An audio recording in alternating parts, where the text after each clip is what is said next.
Hey, good morning, everybody. This is Dr. Jay Harness from Breast Cancer Answers. I'm the medical director of Breast Cancer Answers, and we want to welcome you to another live Google Hangout. The thing we're focusing on here in April is Breast Cancer Awareness Month for men. Yes, there is such a thing, and I'm really privileged once again this week to have Brett Miller with us. Brett, good morning. Good morning, doctor. Yep, good to have you. And how are things out in the great state of Kansas? They're great. Just busy getting everything up and going for the Tops Off shoot here in New York. We actually leave tomorrow. Well, good. Well, we're going to talk a little bit more about that later on. And I also want to welcome in Connecticut Bill Becker. Bill, good morning. And has winter finally ever ended on the East Coast? Good morning, Dr. Harness. It finally really just started to warm up. I think we hit 63 yesterday. So yeah, we're hitting spring now. Okay, well, welcome. Well, Bill, you're new to a Google Hangout, and you also have quite a story to tell about your male breast cancer. So why don't you lead us through your story? We're all interested in hearing about it. Okay, great. Yeah, my story starts essentially in the spring of 2011 when I discovered this lump and had it checked out by my physician, and he decided it was suspicious enough to have further testing done, and final pathology report came back, and it was breast cancer, male breast cancer, stage 3, and went on to have surgery, a full mastectomy, and followed by chemotherapy and radiation. And for about a year or so, I was doing quite well, healing and gaining strength back. And then in February of 2013, I was diagnosed again. I had a pain in my hip, and we did some bone scans. Diagnosed again, now stage 4 metastatic breast cancer. So I've been battling that ever since. Yep, that's quite a story. So let's go back to the beginning, because the last time we did our live Google Hangout, Brett Miller was sharing with us his saga and story, and he had actually had a lump in his breast for some period of time, and then finally a wise physician actually began the process of working him up. But let's go back to the beginning of your story. How did you discover the lump in your breast? Did you see it in the mirror? Did you feel it? Were you having pain, discomfort? Tell us a little bit more about how you found the lump. It was a depression that had formed in my chest, and in the bottom of the depression, just to one side of my nipple, there was this large lump. And I discovered it just by noticing the depression in the mirror, and then feeling down inside what was going on, and discovered the lump. Okay, and then were you pretty quickly worked up? No, that was actually in the fall of 2010, so I probably waited 5 or 6 months before I kind of brought attention to someone else, other than just keeping it to myself. Right. So one of the lessons then that we want to share with people is, you noticed what was going on. So the important thing here is to emphasize to our viewers that if you see an abnormality, and the last Google Hangout we did 2 weeks ago, we had Brett demonstrating the breast self-examination for men, and one of them is an observation, which you had. So the bottom line here is take action quickly. Don't procrastinate about it. And we as guys tend to procrastinate about our health issues, huh? Very true. Yeah, very true. So then take us to the next step. We know that men having to go to breast imaging centers for women is always embarrassing, but did you have mammograms and ultrasound and those kinds of things? Absolutely. I had an ultrasound. I had a mammogram followed by an ultrasound, and in the ultrasound, they could see the lump clear as day in my chest, and from there they decided that it would be worthwhile to have a biopsy performed. Yep, and so that was, I'm assuming, I don't mean to interrupt, but I'm assuming that was a needle or core biopsy that was done. Yeah, funny story. I actually the surgeon actually broke the biopsy gun on his fourth pull of a sample core. So it was kind of funny in itself, but not so funny. But Okay. trying to be a tough guy here. And then did they also look with ultrasound or feel in your armpit area as far as anything going on there? Yeah, they checked there, but there was nothing of significance at that time. Only during my mastectomy did they remove a few lymph nodes for testing. Yep. And how do you recall how many lymph nodes you ended up having positive, Bill? There were two that were um, during the initial freeze test that were inconclusive, and Uh-huh. then further pathological testing showed that they were positive. So they removed 4 at the time. Okay.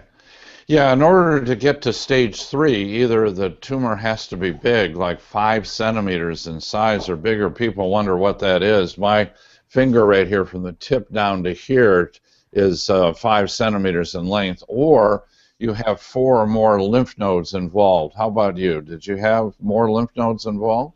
It was 4. It was 4. Yeah, that's why you're stage 3. Okay, great. And then you went ahead and had the same treatment actually that women have. In other words, you had chemotherapy, and do you recall was your cancer estrogen receptor positive like Brent's was? They initially thought so because the lump itself in its homogeneity they only pulled the sample from one side, showed that it was a somewhat more of an estrogen and progesterone based cancer. So that's how they began treating me.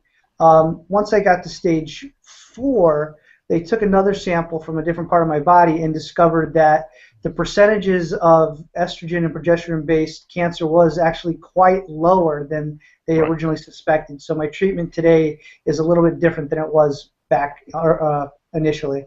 Okay. You know what? And we see exactly the same thing in women as well.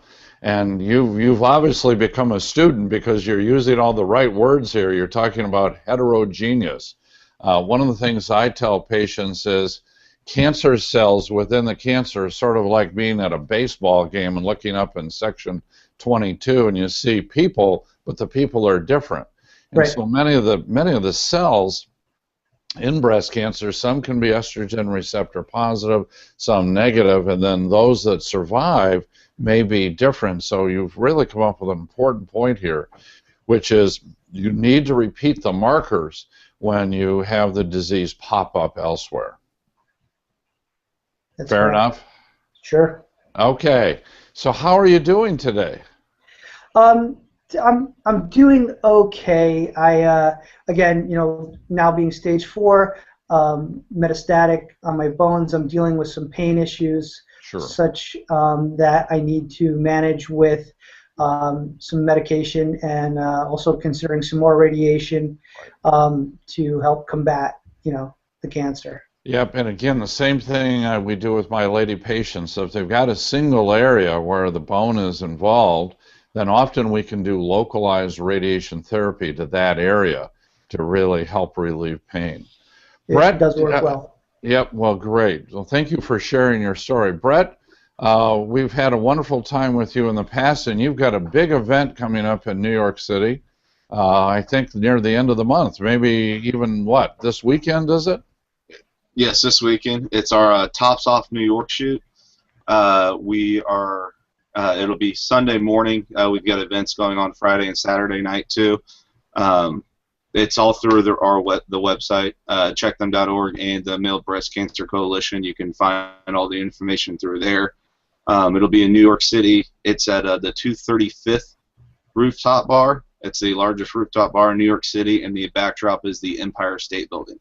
So it'll be a very cool picture that we do. All the men, we've got close to, I think, 10 survivors that'll be there, and they will stand and face the camera with their shirts off, and then any women and or women breast cancer survivors will stand with their backs facing the camera and looking out to the Empire State Building. All righty, very good. Well, tell us a little bit more about the symbolism of that picture and the women facing the other way. I'm not sure, there's some symbolism there, Brett. I'm not sure I'm understanding it.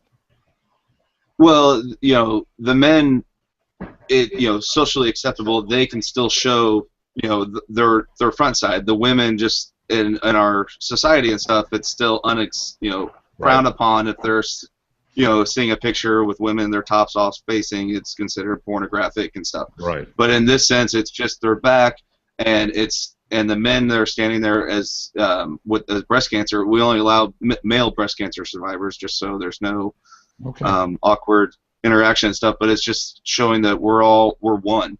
We're all in this together, in this fight together. Well, very, very good. Now, what other things have gone on this month? And tell us a little bit more about your foundation and the things that you're doing and how people can really empower themselves, if you will, with more information about male breast cancer. I was just recently on the show The Doctors. It just aired yesterday. Oh, wow. I went there a couple weeks ago. They flew me out to LA a few weeks ago to record it. And we're there to just spread the word, to let other men know that it's possible. So in Bill's case and my case, we're not waiting too long to go get it checked out. I mean, we didn't think of that at the time. So it's probably why it was so advanced in his case, why I had the lump for 7 years. We're realizing this now and stuff, and that's why we're trying to speak out and let other people know that it's possible. So it's just building the awareness. That's all we're trying to do, to get it to a point where men don't think, oh, it's not possible for men to get breast cancer. They go, oh, well, I know it's not a really common thing, but it's possible. Well, you're absolutely right. And actually, a funny thing happened on the way to our broadcast this morning. We had a third guest lined up, and their fire alarms went off in the building when we were preparing to come on live with our Google Hangout here at Breast Cancer Answers. They had to literally leave the building because fire trucks were rolling in. Our third guest, for privacy reasons, I'm not going to reveal the name because the guest is not here with us right now, but it's a fascinating story. And this is a gentleman who was diagnosed, and then a few months later, his daughter was diagnosed with breast cancer. And here's the important point of this story. Male breast cancer can often be BRCA1 or 2 gene positive, which obviously then could be passed on to children. And so, gentlemen, both of you gentlemen have been gene tested. And Brett, why don't you lead off? You want to say anything more about what you've learned about male breast cancer and being BRCA positive? I actually was not BRCA positive. They tested. I know you weren't. Yeah, you were both tested and both negative. But you've become a student about this disease. So share with us some more of your thoughts, and I'll ask Bill the same question about gene positivity in male breast cancer.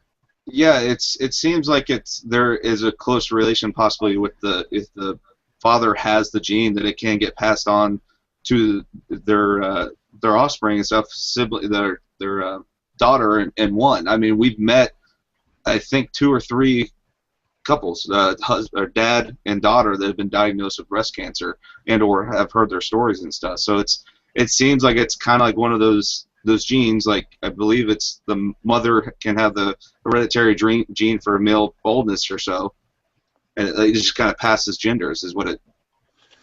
Yeah, and actually, yeah, exactly. We often talk for our ladies that we worry about the mother side of the family, that breast cancer can come down from maternal aunts and mothers and grandmothers. The reality is that the BRCA genes can be passed along the male side of the family. And actually, a history of male breast cancer should prompt gene testing for sure. And also, if a woman comes in to see me with breast cancer and has that kind of history in her background, that would prompt gene testing for her. So, Brett, any of all the male breast cancer patients you've talked to in the country, you have any clue or idea about how many might be gene positive? Uh, that I don't remember off the top of my head, actually. Okay. No, no Sorry. problem. Well, that's all right. It's a real number. You know, we talk about it being less than 10% in women, and the number in male breast cancer, particularly under age 60 and under age 50, of course, in male breast cancer, that number would be significantly higher. Bill, do you want to chime in and share some thoughts that you have about gene positivity and other important messages we want to share with our audience today? Sure. As far as gene positivity, I still think there's there's a whole open area that needs to be explored and researched, and with that part of it, you guys spoke very eloquently about it, and was very informative. I agree with what you guys are saying, about BRCA testing and the importance of passing on between mother to daughter and father to daughter, mother to son. It's genetics. I work in the industry, personally myself. Additionally, I'd like to thank you and Brett specifically for the amount of awareness that you're bringing to male breast cancer. I know Brett works very hard at this. You doing the Google Hangout with us today is very important. I myself just launched my website yesterday in order to bring support and awareness for men. It's called breastcancerbrothers.org. It's important for guys to understand that getting checked out early will make a difference. In Brett's case, in my case, like Brett mentioned earlier, he went 7 years. I went 6 months from my initial finding. Stage 1 is not stage 4 when it comes to treatment. So, I urge men to, when they go to see their general practitioners, just ask them to do, the same check they do on women for a lump. It's not going to make any bit of difference between you and your doctor. It's a test he probably does every day with his female patients anyway. So, guys, get your pecs checked. Ah, very good. Well, and your website, Bill Becker, again, is what? Share that with us again. Breastcancerbrothers.org. Breastcancerbrothers.org. Well, listen, I think this is a fabulous way to wrap this up. I really want to take this opportunity to thank Brett Miller and Bill Becker for being with us today. These are very, very important messages that we're delivering to men. Men can indeed have breast cancer. It's treated the same as women. The genetics is really important. And I want to thank our two outstanding guests for being with us. Stay tuned here at Breast Cancer Answers for more live Google Hangouts. Have a great day. Thanks very much.